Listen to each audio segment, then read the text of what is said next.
cricket world. Now the rules seem coming. Welcome to the Caribbean Cricket Podcast, your one-stop shop for all things West Indies cricket. By the fans, for the fans.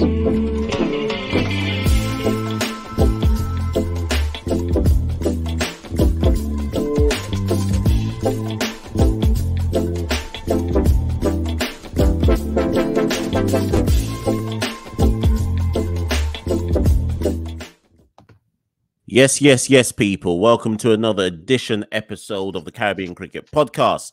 I'm one half of the Caribbean Cricket Podcast, Machel and Santokie, and with me as ever is my partner in crime, Santokie Nagilendran. Santokie, how you doing? Yeah, Mash, good to be back. And, you know, I talked about watching the game against Oman as being the most depressing experience as a West Indies fan. I think the game versus Sri Lanka might have topped that, you know. West Indies comprehensively, I mean, in the end, it was a decent total, but generally comprehensively outplayed, and the chase from Sri Lanka was just bleak viewing for all West Indies fans. But we take mercy, Mash. The campaign is over. The players will be flying out from Zimbabwe today or tomorrow, and we're here, Mash, to look back on what has been a fairly atrocious campaign, which saw us finish 5th in the Super Six. Out of the 10 teams in the qualifiers, West Indies finished 5th. the optimism after that 3-0 win against UAE has completely dissolved. And West Indies come back with embarrassment after what has been a landmark campaign for West Indian cricket. But we're here, Mash. You know what? We were talking before the show. We could do a 2-hour show on sort of where does the white ball game need to go. But I think we'll save that for another episode. This is more of a short, snappy one, looking at player ratings in and of themselves in these World Cup qualifiers. So who performed, who did well, who should stay on in the ODI setup, Mash. Yeah, perfect. And that's the criteria, people. So when you watch this, get at us in the comments below. Like, share, subscribe, all of that jazz. Find us on Twitter and Instagram at Carib Cricket. Go to our website, www.caribbeancricketpodcast.com.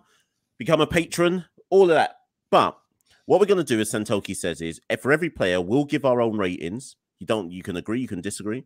But most importantly, both Santokie and I have to also indicate if we would pick the player in our next ODI squad versus India or going forward in the long term. So without any further ado, Santokie, we'll start with Brandon King. Now, Brandon King, Santokie, he played all 7 matches in the tournament. He scored a total of 260 runs at an average of 37, 100 and 150 in the tournament. Yeah, Brandon King, Santokie, how do you rate that?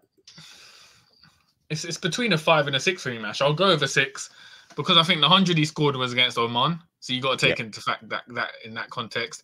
Obviously, he hit, I think, 76 against Netherlands, but generally inconsistent across the qualifying campaign. So I'm leaning more towards a 5, to be honest. I'll go with 5 because I just think he had 2 standout performances, but one was when we were already out against Oman. And I think as an opener and with the experience and quality Brandon King has, I think he'd be massively disappointed with his performances in this campaign. Yeah, and this is why it's always important to scrutinize stats properly and not just look at a number and say, oh, well, he must have had a good one. So, yeah, on one hand, you look at the average of 37 across 7 games, go, oh, that's quite good, 100 and a 50. But you have to look at the context of who they came against, what was the kind of qualification situation. And I agree with you, since he just wasn't consistent enough. There wasn't enough knocks in there that were game-changing, if that makes sense. Yes, arguably the 76 against Netherlands was because we should have been able to defend 3-7-4. But he just, as you say, just didn't get us off. The point of him being an open was to get us off to a good start, and that didn't come consistently enough. That said, if you average 37 in 7 games, I'm going to go with a 5.5 just because I think we have to respect that. I was about to say 6, but the inconsistency is why I'll bring it down to 5.5. This is how low West Indies are. We're giving respect ratings of 5.5 to Does he get a pick in your next ODI squad versus India? Yeah, definitely. I think he's got the quality. I think this was a blip for him, this campaign, qualifying campaign. And I just think, Machel, we don't have that many alternatives for us to say, like, yeah, we can bring in a very, very good opener to replace him. So bearing in mind all that stuff as well, looking ahead, I think when we talk about should they be in the next squad, looking ahead towards the next ODI World Cup, he'll be 32. So he'll still be around by the time the next World Cup happens. So bearing in mind all those factors, I would, yes. Moving on, Carl Mayers. Carl Mayers started the tournament as Brandon King's opening partner. That's what we assumed would be happening. By the end of the tournament, he was batting 5 and 6 and bowling. So he started the tournament as a opening batter, ended the tournament as a bowling all-rounder at number 6. Probably speaks to how shambolic the World Cup campaign was, that we don't even know what Carl Mayers' position was supposed to be in this tournament, or what role he was supposed to be playing. In terms of with the bats, he played 6 matches. I think he missed one due to injury. He had 82 runs in those 6 matches, Santokie. He averaged 16, 150. With the ball, he took 6 wickets across the tournament at an average of 32, economy of 5. How do you rate that? I'm going to have to go over 2, Mash. I mean, one mark for showing up for the tournament, and then I think he did get a half century. He got a half century against Zimbabwe, so I give him credit for that. But considering he was brought in as an opener, someone to lead the line, as well an attacking opener, while King sort of stabilizes slightly. Carl Mayers is the one off the blocks.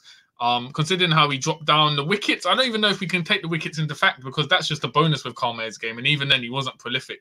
So I think an abysmal tournament for Carl Mayers. I think he got 1 against Nepal, 2 against USA, so he just didn't perform when, you know, most self-respecting world-class players would expect as a given to score big runs against those teams. So for me, Mayers has to be a 2. Yeah, I'm going to agree with a 2. I think we can't allow, because he had the best average of all the bowlers, actually. Let me just check something. He nearly took the most wickets of all the bowlers, but the point is he had the best average, but he wasn't picked to play that role. He was picked to get us off to flying starts. That's the whole reason Shai Hope would move down to number 4. So based on the fact he didn't, like, it's 0 for his actual role, or 0.5. But the 6 wickets mean I'll accept a 2, because that was a bit of a bonus. But he's 30 years old, I believe, Carl Mayers. So using your metric of how old will somebody be by the next World Cup, he'll be 34, 35. Controversially, Santokie, I'm going to say that unless they see Carl Mayers' role as a bowling all-rounder, he shouldn't be picked anymore. Yeah, I can see that rationale. It's a tricky one because he's still on the cusp in terms of at 34, he could still be in the West Indies side at 2027 World Cup. But I just think you have to define as well, what is he coming in for? If he's a bowling all-rounder who comes in at 6, okay, cool, because we know he can bat as well if needs be. But if you're bringing him in purely as an opener for the foreseeable future, I don't know if that's going to work. But again, this leads to the question, we'll get on to talking about Johnson Charles. Who would come in as an opener? Has anyone putting their hands up? So again, that's the dilemma. So for now, I'll say, yeah, I'd put him in the ODI side against India, but his position is very precarious. Speaking of the person you just mentioned, Johnson Charles. So Johnson Charles wasn't even supposed to be in the World Cup squad, got in at the last minute because Gudakesh Motie was ruled out. Johnson Charles had a really good T20 series in South Africa. I think he played those ODIs against UAE prior to the tournament, and then they called him in. At the time, we raised questions about why was Johnson Charles the replacement for Gudakesh Motie. I still think they should have gone with a bowler. I think they should have gone for Dominic Drake. Whatever, Charles got the pick. We thought Charles was coming in to ride the bench, but at first he came in to be number 3. Then by the end of the tournament, he was opening. In terms of the tournament itself, Charles averaged, he played... how many games did he play? He played all 7 matches, actually. Yeah. He played all the games in the tournament. He scored 164 runs at an average of 23 with 2 50s. Take it away. I have to go with, if we're giving Mayers a 2, I'll go, Charles will have to be either 3.5 or a 4 Mash, because I mean, there were against Netherlands and USA, he scored half centuries, but just generally, he went out for 2 ducks, 1 run. He just didn't have the ability to sort of play as an opener. It was either go hard or go home. He was swinging, and it was either big or a duck. So for me, I think Charles has to be I'll go for 4 for Charles, because he did put up some big scores. But I think, bearing in mind his age, he's 34 years old. And also the context, he was never in a West Indies setup for the previous 7 years. So the fact he was just sort of randomly thrown in, I think the Charles experiment, as we'll call it, needs to end now, basically.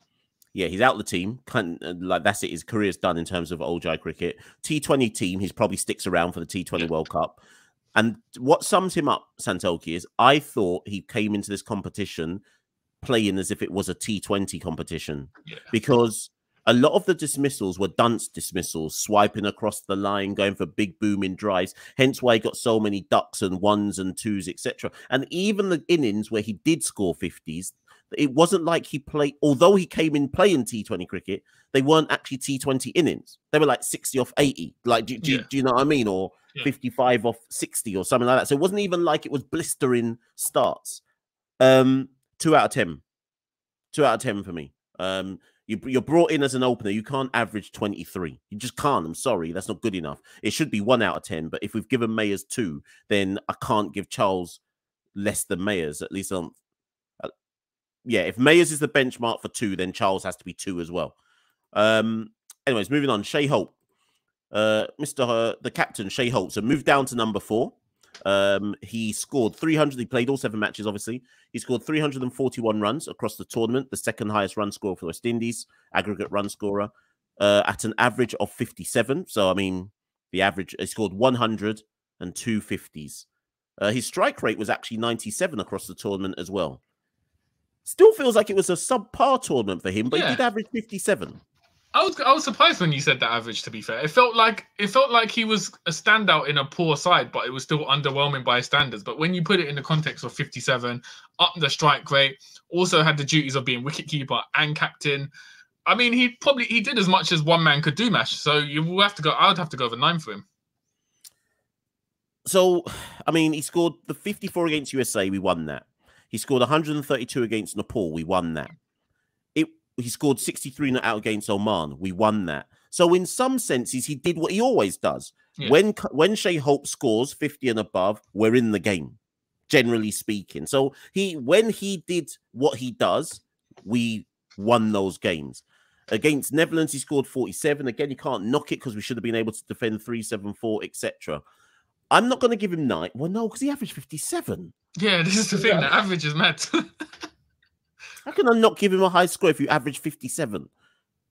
It's the other players who didn't do their jobs, which makes it look like he didn't have a strong tournament. If other players did their job, he'd be going, yeah, Shai Hope was good. If you see what I mean. I'm going to give him 8 just because I think. Do you know why I have to grade him down as well? I'm sure some people okay. Do you know I'm grading him down? He gave the super over to Jason Holder and not Alzari Joseph.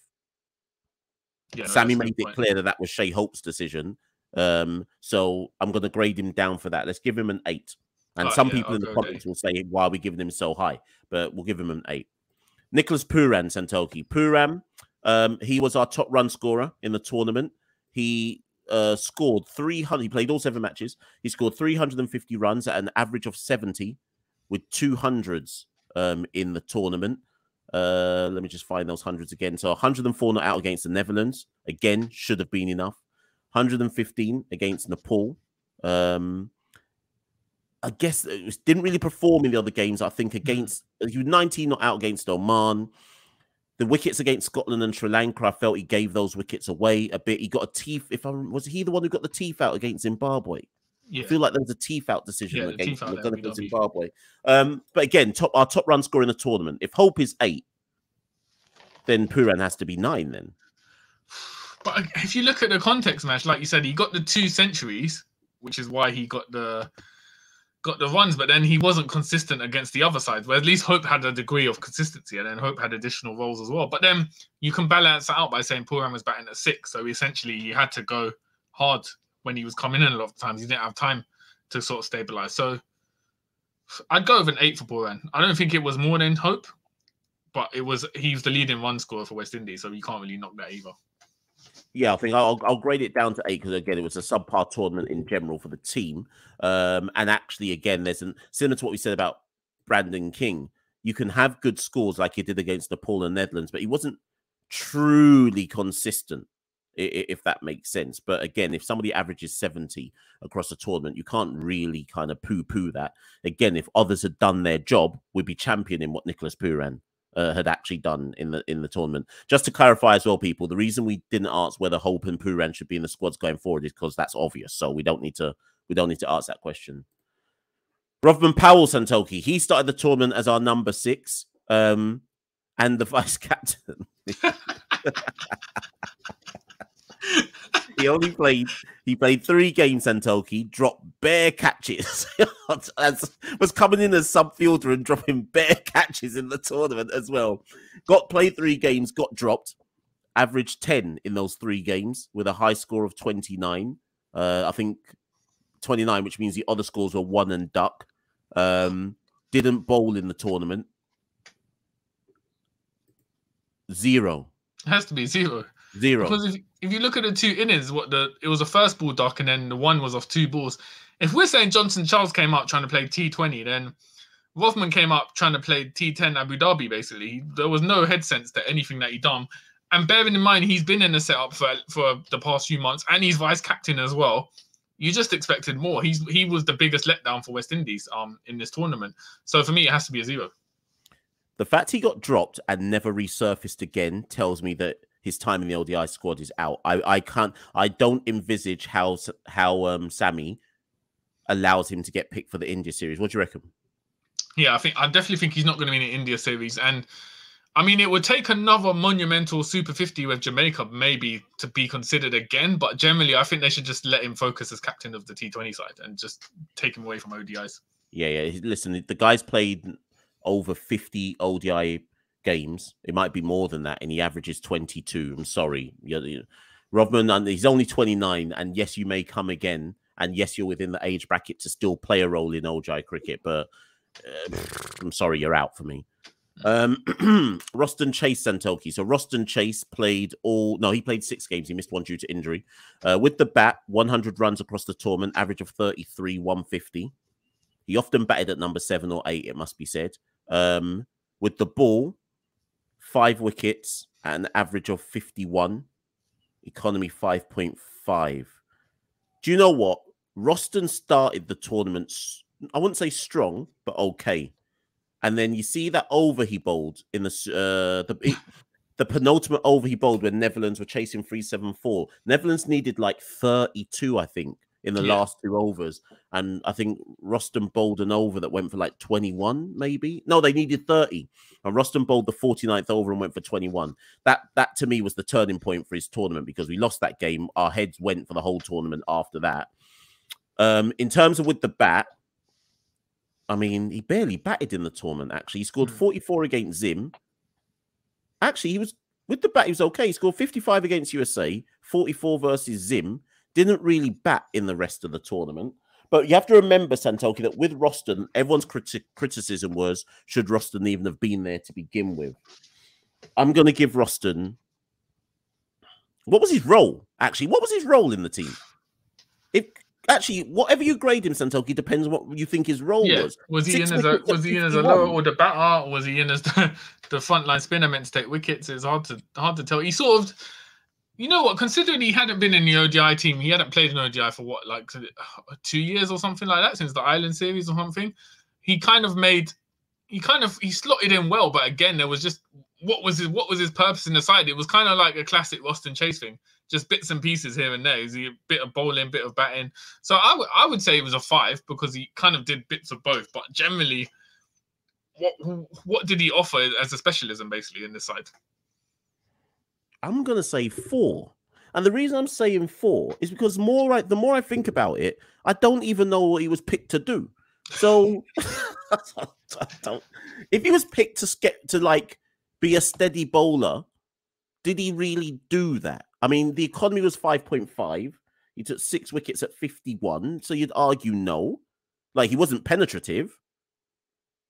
If he was in the squad to make meaningful contributions with the bat, he only batted 3 times in the whole tournament. Admittedly, of those 3 times, one was a 44, one was a 55, but he only batted 3 times in the whole tournament. So 4? Yeah, he sort of just floated around basically in the squad. Similar, yeah. So yeah, similar to what we always say about Chase. So yeah, I'll go for 4 on that one then. Roston Chase is 31 years old, Santokie. Would you be picking him going forward in the ODI side, or is his time up? I think his time's up just because he was sort of thrown into this without much recent ODI experience. I don't think the age necessarily matters for Chase because he is an off spinner, so he could be playing at 35. It's feasible, but I just think you need to move on and go with other options. Yeah, I think it's Kevin Sinclair's time personally. Yeah. So Chase is out for me. I wouldn't be picking him going forward.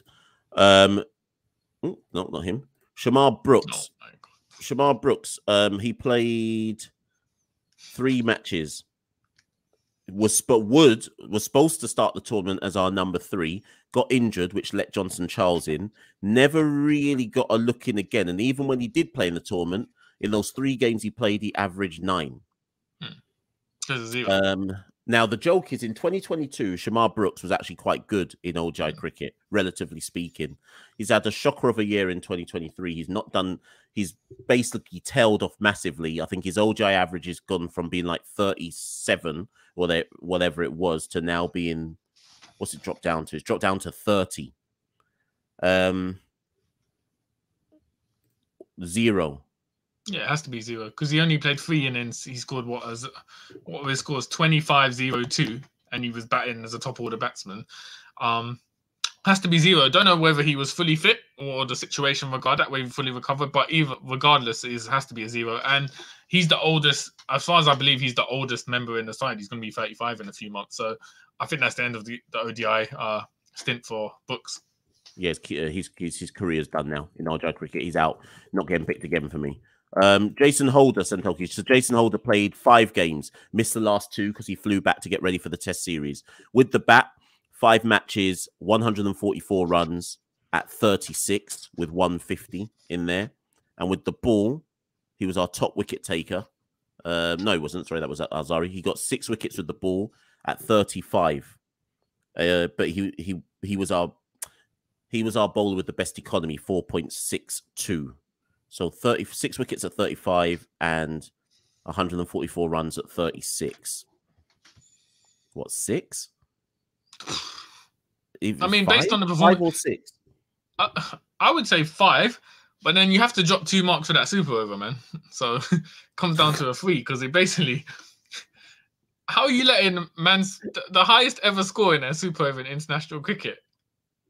That's unacceptable, Mash. That was once we lost that game to Netherlands, the campaign was over. You can't psychologically recover from that. So, I mean, it wasn't his fault. Obviously, Shai Hope obviously had discussed it and picked him. But for me, someone of Jason Holder's quality to bowl a super over and give away, what was it in the end? 32 or 30? 32? 30. I feel like it was 32, you know? Yeah, I feel like it was 32. Whatever it was ridiculous. It was a mad thing. So, I have to mark him down. I give him a 3. I'm going to say at least... Man bowled the worst super over in the history of cricket. At the most important... But it's combined with it being the most important game in West Indies cricket history, basically, to have a chance of making the World Cup. So when you combine those factors, you can't give man a 6.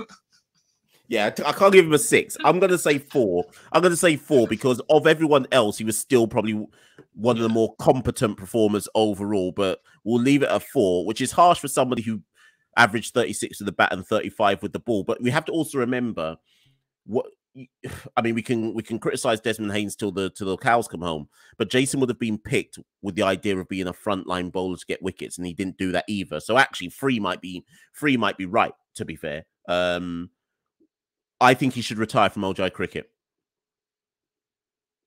Yeah, I agree. I think he could still play. Like, no doubt, he could definitely play ODI cricket and still be an asset to West Indies. But I think for his own benefit and how he manages the game, I think this is time for Jason Holder. I think he served West Indies cricket since being captain and being made captain of the ODI side in 2015. He's given 8 years to the side. I think it's time for him to move on and the team to move on as well. Cool. Keemo Paul. So Keemo Paul, he played 5 matches, I think. 5 matches. I think there was injuries in 2 of them. With the bat, he averaged 17, 52 runs at 17. Highest score of 46 not out. With the ball, 5 wickets at 41. 2 out of 10, Santokie. 2 out of 10. And sorry? We got 5 wickets, though. Yeah, at 41 apiece. Bro Bro, he was picked as a frontline bowler. That's not his fault. It's not his fault he was picked as that, but that's what he was picked as. Desmond Haynes said live on the mains, we believe that Keemo can utilize these conditions better than others, and brought man in completely out of the blue. That's not Keemo Paul's fault. I blame Desmond Haynes for that. But if you tell me someone's brought in as a frontline bowler and they take 5 wickets at 41, you're lucky I'm giving 2. It might even be lower than that, to be fair. Yeah, to be fair, I can't even remember a memorable spell from or performance from Keemo Paul. He was sort of just there. But don't you think it's mad, Mash, so far? We've mentioned Charles, Chase, Keemo Paul, all brought out of nowhere to play in these World Cup qualifying tournaments. Like, how can you have 3 players in your 11? Like, more than a quarter of the 11 were just brought out of nowhere, having no recent ODI experience, which sort of reflects on Desmond Haynes as well. So, yeah, all right, I'll go over 2 for Keemo Paul when you put it like that. But I do think, bearing in mind his age and we do know he has a high ceiling. I do think you should still include him in the ODI setup. Yeah, I would. He'd be my next squad. I know some people say, "What do you mean?" That'll make no sense. Again, because he's 25 years old, I think there's a lot of potential there. He just didn't have a stellar or even good World Cup, but I think we can clearly see he has ability. Again, I think someone like Keemo would benefit from clear role definition. Yeah, like. Even after the end of that tournament, I couldn't tell you what Keemo Paul was supposed to do. He wasn't an opening bowler. He wasn't an all-rounder. Was he supposed to keep it tight because he didn't do that? Was he a death bowler? What was his role? What role had he been given in that squad? But I guess that's what happens when you bring someone out of the blue who hasn't played with the squad for the preceding 2 years. Oh, my God. Keacy Carty. So Keacy has been in and around the ODI squad for so long, never seems to get an established run, played 2 games at the back end, and left the tournament probably with the best high of the tournament, scoring 87 against Sri Lanka, which helped us actually post not a defendable score, but at least a respectable score. His best knock, his first maiden 50. Can't really judge a man off 2 games per se. So I think when you only have 2 games, you just have to give a 6 and be like, well, boy, you didn't play enough. We didn't have enough of a sample size. Yeah. So more, I guess the question here is, should he now, I think Santokie, going forward, he should just be in the team, not in squads. Just he now, with us saying Charles go, Brooks go, Chase go, etc., give Keacy Carty a permanent spot in the side. Yeah, definitely. You have to give him a run now, because what is the benefit of just having him in and out the squads? You either have to jump, you either have to pull the trigger and say, look, we put him in the side, he's going to be a first team player, or you don't pick him in the squads, because what's the point? It doesn't benefit him hanging around. So I think, yeah, bearing in mind his age and his potential, similar to Keemo Paul, definitely he's in the 11, I should say, against India. Cool. Last 3, I think we've got coming up. So Romario Shepherd, he played 4 games with the bat, averaged 21, high score of 36. Did his usual kind of quick batting thing with the ball. 4 wickets at 38. Oh, good. Has to be a 2 then. Yeah, it's a 2. Because again, it's like, what is his role definition? What was he meant to? What was he brought in the side to do? Because he didn't do anything either. Bro, we had Roston Chase, Romario Shepherd, and Keemo Paul, and none of us know what they were supposed to do. We don't know what they were actually picked to do. What were they picked to do, bro? When you actually analyze this with hindsight, like everything was adding up to us crashing out of these World Cup qualifiers. When you actually deep it, because we pulled in half the man out of nowhere, the wilderness. Half the man didn't know what they were meant to be doing in the 11. It just didn't add up, Mash. Nothing adds up. Is Romario Shepherd a frontline bowler? No. I don't think he is either. So, oh my God. 2. Romario Shepherd, I think, is 28 years old. Yeah. I've always said, Santokie, it should be him or Odean Smith. Do you think we should still be... I'm not saying we give up on Romario Shepherd, but I do think he would just benefit from someone telling him, Romario, you are in this team primarily to be first or second change bowler, keep it tight, and bowl in the middle overs, and you're a lower order. Like, would you keep him, but just with clearer role definition? Yeah, I would. again, for me, his position is precarious, but I'll give him a chance. I think there's still an upside to Romario, so I would pick him for the ODI series against India. But again, similar to Keemo Paul, you just need to define what is he doing, because that provides clarity to the player, and they're obviously going to respond better if they know exactly what they're in the side to do, basically. Alzarri Joseph, he was our top wicket taker in the tournament, well, alongside Akeal. 8 wickets at 32.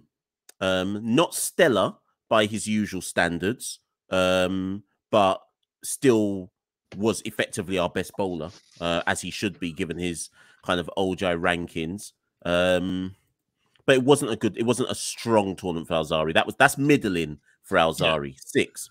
6, yeah. I was going to say 6. I think he was our top bowler. He was carrying a lot on his shoulders, because often it felt like the team were relying on him to get big wickets. But he'll be disappointed by that performance, I think, knowing his quality. So yeah, I'd go with 6. But obviously he's a banker straight. He'll be in the ODI setup and going to the ODI World Cup in 2027, hopefully, as well. Akeal Hosein, also joined with Alzarri as our top wicket taker. He also took 8 wickets, but his 8 wickets came at 41. His economy was good, 4.89. But that's poor. Sorry, 8 wickets at 42. Given he's our frontline spinner, it was a very subpar tournament from Akeal. Yes, he kept it tight, but I said to someone the other day, someone messaged me the other day and said, boy, Akeal was really bad in this World Cup. And I said part of the problem for Akeal was that whenever he bowled, there was no one keeping pressure at the other end. So I almost felt that Akeal was set up in this tournament, because we were expecting him to take wickets whilst no one else was bowling good either. Do you see what I mean? And bowling groups bowl in packs. And we effectively had a bowling pack in this tournament, which was basically Alzarri Joseph as the only pacer of any note, and then just no penetration anywhere else in the team, some wild bowling most of the time. And I think Akeal suffered because of that. He's 30 years old now, actually, Akeal. Everyone forgets that. He's not actually a youngster per se. He's 30. But I'd keep him, obviously, going forward. Yeah. I think he's allowed a blip. I think it was so I've given him 4. I'd keep him going forward, but he may well come under pressure from Gudakesh Moti going forward. Yeah, I was going to say, once Moti is fit, it's going to be a big pressure on Akeal Hosein. But for now, obviously, he's still our premier spinner, so you got to keep him. I think that only leaves one more player. I think we've done Sinclair? Everyone. Sinclair, yeah. Kevin Sinclair. So he was... Who did he replace again? He replaced someone. Was it Yannick Carey? Oh, yeah. So when Karai was sent home, Kevin Sinclair came in. He played 3 matches with the bat, with the ball. He only took 2 wickets, Santokie, average of 68. Economy was good, 4.82, but he only took 2 wickets. He bowled a total of 28 overs. And with the bat, he's high score of 25. After all the Guyana hype, he didn't live up to it, but he wasn't... I don't think you can judge him off that. It's just a short sample size in a scenario where man had to fly from Guyana to Zimbabwe at short notice. I don't think man can be judged off this. Yeah, no, I agree. I wasn't going to give him a rating, because I just think coming in as an emergency cover towards the back end of a qualifying tournament, you've not had time to work on your game with the squad.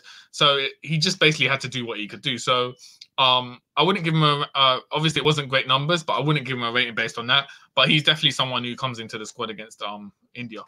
Yeah, he if we're going with an off spinner now going forward, it's Kevin Sinclair. He's the person now who should get that spot going forward. That's everyone, Santokie. And do you know what? Based on the score, so basically, in a nutshell, we only gave Pooran and Hope scores above 6. But yeah. I think most fans would. I mean, if you said to most fans, like, who would be the 2 standout players, they would say Pooran and Hope, because they were so head and shoulders above everyone else. And even then, they weren't matching their usual high standards. So even they would probably argue they underperformed slightly. But yeah, I think it's a reflection. Pooran and Hope are the only ones who can come out of a respectable reputation for what was an abysmal tournament that I think most stakeholders and fans will want to wipe from their memory sooner rather than later. Most definitely. And as Santokie said, people, once you don't have to agree with everything we said there, but once you go through it logically, it's no surprise we had a terrible World Cup. When you think about each player and you start to question, what were they doing there, though? Now it makes sense why it should make sense everyone why our World Cup was absolutely shambolic. In terms of squad construction, it made little to no sense. So it kind of is what it is. But let us know, people, in the comments below. Do you agree with the ratings? Do you think these players should be picked going forward? If you agree, big up yourselves. Say you agree. If you disagree, tell us why. As ever, like, share, subscribe. Keep locked on to the Caribbean Cricket Podcast. We got more content coming. And stay locked in, people, because obviously we've got the big series multi-format series coming up against India. Santokie, last words to you. Yeah, thank you everyone for watching. If you haven't already, we've also recorded a live preview of the India series. So if you're on the Caribbean Cricket Podcast YouTube page, just click on the live tab and you'll be able to watch that, where we look ahead to the first test against India. So a lot of cricket coming up, and we'll be here all along the way. So for now, take care, guys, and we'll see you very, very soon. Have a good night, evening, morning, whatever time of day you're listening to. Take care, guys. We rule the cricket world. Now the rule seems coming. Welcome to the Caribbean Cricket Podcast, your one-stop shop for all things West Indies cricket. By the fans, for the fans.